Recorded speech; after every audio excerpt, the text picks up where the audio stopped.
Olá pessoal, vamos iniciar a segunda aula da nossa disciplina de Biologia Animal, nos aprofundando um pouco mais nos filos Porífera, Quinidária, Platelminthe e Nematoda. Iniciando com o filo Porífera, que tem as esponjas como os principais representantes, inclusive olha aqui o Bob Esponja, como sendo um exemplo bem conhecido de personagem desse animal. O corpo desses animais, eles não possuem segmentos e também não podem ser cortados de maneira uniforme em nenhum plano. Por isso que eles são chamados aqui de assimétricos. Eles são parazoários. O que significa isso? Que eles não possuem tecidos verdadeiros. Lembrem que o seu desenvolvimento embrionário ela só ocorre até a blástula. E apesar de não terem tecidos e órgãos, suas funções básicas elas são desempenhadas por células específicas. Uma delas são os pinacócitos, que fazem o revestimento e proteção dessa porção exterior do corpo, formando a pinacoderme. As esponjas elas têm uma cavidade central, chamada de átrio ou espongiocela, com abertura para o meio externo, chamada de ósculo. Elas normalmente não têm esqueleto de sustentação. Porém, quando essas estruturas estão presentes, elas podem ser formadas por carbonato de cálcio, colágeno, dióxido de silicone. E essas moléculas elas formam estruturas chamadas de espículas. É a composição dessas espículas que é usada principalmente para classificar as esponjas. Como são animais sésseis, as espículas elas também ajudam na proteção contra predadores.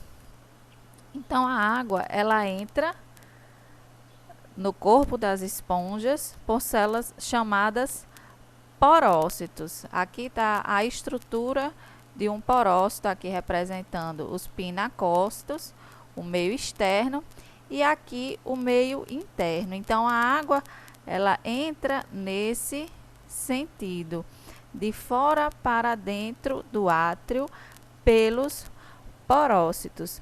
E a água ela vai circular pelos coanócitos, que são essas célulazinhas aqui, trazendo alimento, muitas vezes gametas, e levando excretas e dejetos para fora do corpo pelo ósculo. Então, o sentido da água é passando pelos porócitos e saindo pelo ósculo.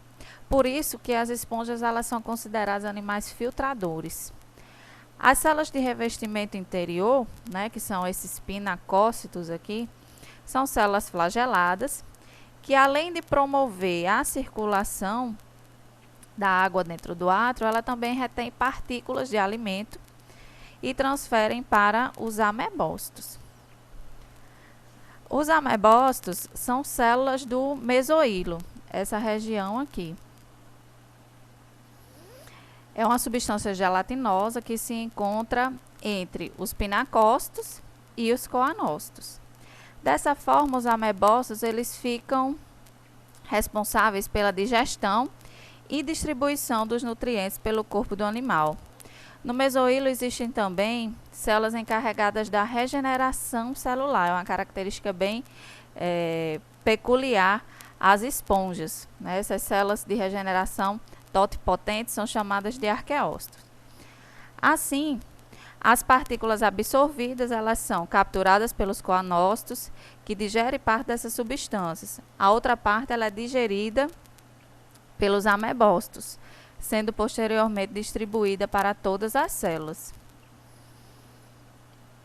Também ocorre por difusão o transporte de gases e gametas. Então, respiração, excreção, circulação é tudo por difusão.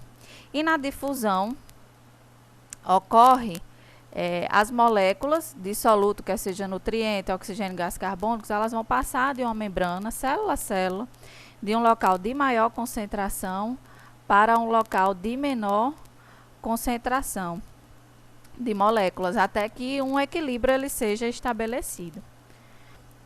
Com relação à reprodução, os poríferos eles podem ser monóicos ou dioicos, ou seja, o mesmo indivíduo ele pode produzir gametas masculinos e femininos, no caso dos monóicos, como também eles podem ter os sexos separados e cada indivíduo produzindo um tipo de gameta.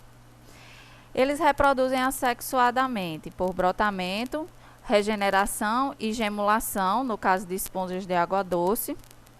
No brotamento, em condições favoráveis em termos de temperatura, oferta de oxigênio e de alimento, elas crescem bastante e podem desenvolver brotos laterais, que podem se destacar, formando novos indivíduos ou podem até continuar presos, formando esponjas coloniais. Na regeneração, quando elas são cortadas em vários fragmentos, isso ocorre muitas vezes quando são predadas, quando caem colocadas ou caem em superfície que favoreça o seu crescimento, elas podem regenerar formando novas esponjas. Já a gemulação ocorre quando algumas esponjas de água doce ficam sujeitas à escassez de água. Nessa condição, elas geram pequenas bolsas com células em atividade metabolicamente quase nulas e ficam protegidas por um revestimento resistente. Quando as condições voltam a ser favoráveis, elas regeneram em novas esponjas. Quanto à modalidade de reprodução sexuada, os arqueócitos e os coanócitos, eles se modificam em óvulos e espermatozoides, que esses espermatozoides são liberados para o ambiente externo e seguem para dentro de outras esponjas, por meio das correntes de água. Após fecundarem o óvulo, no interior dessas esponjas formam-se larvas ciliadas. Elas vivem por um tempo como organismos livres nadantes, e esse é o momento em que elas se aproveitam para se dispersar no ambiente aquático, e depois se fixam num substrato até gerar indivíduos adultos. Por não se movimentarem no mar, alguns poríferos, eles produzem substâncias tóxicas, provavelmente servindo como uma ação antipredador.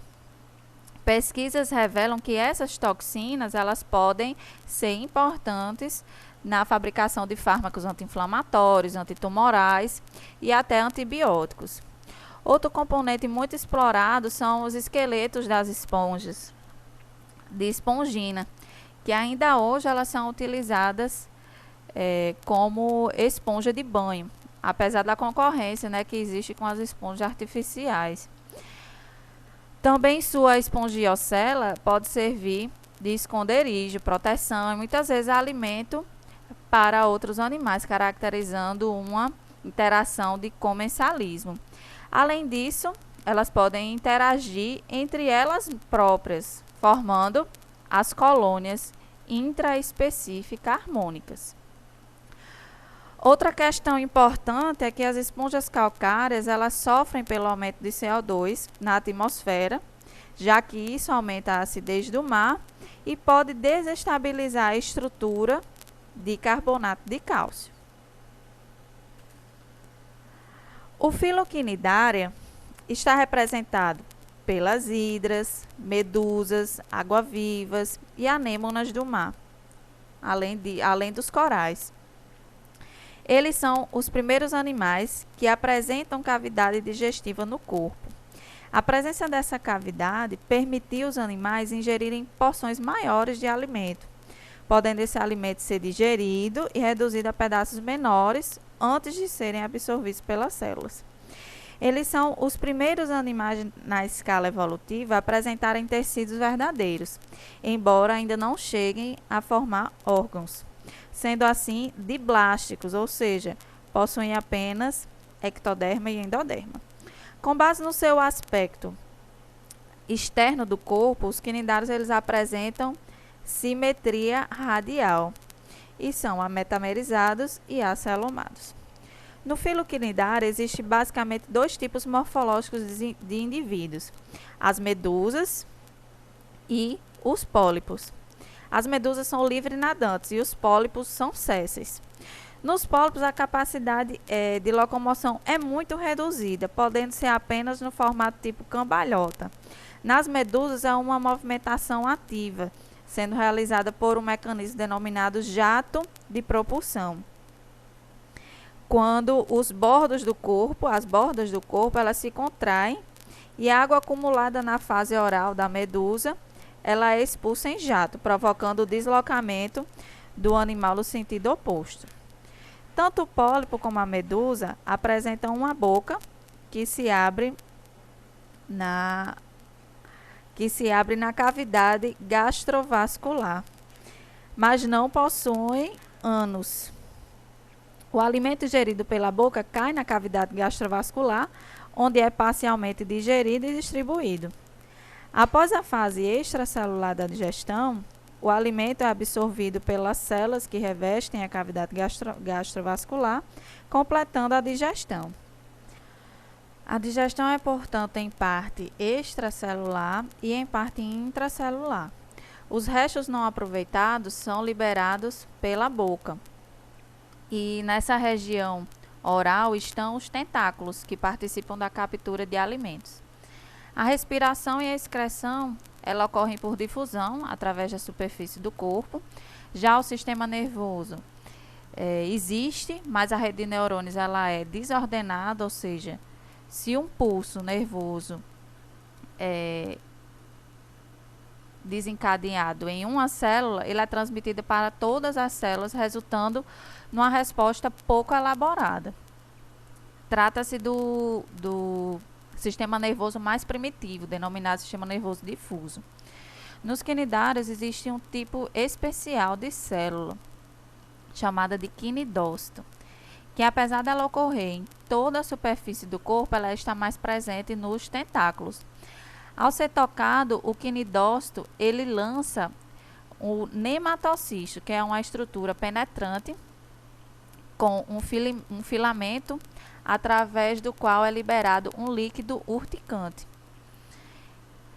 Essas células elas participam do sistema de defesa e também para a captura de presas.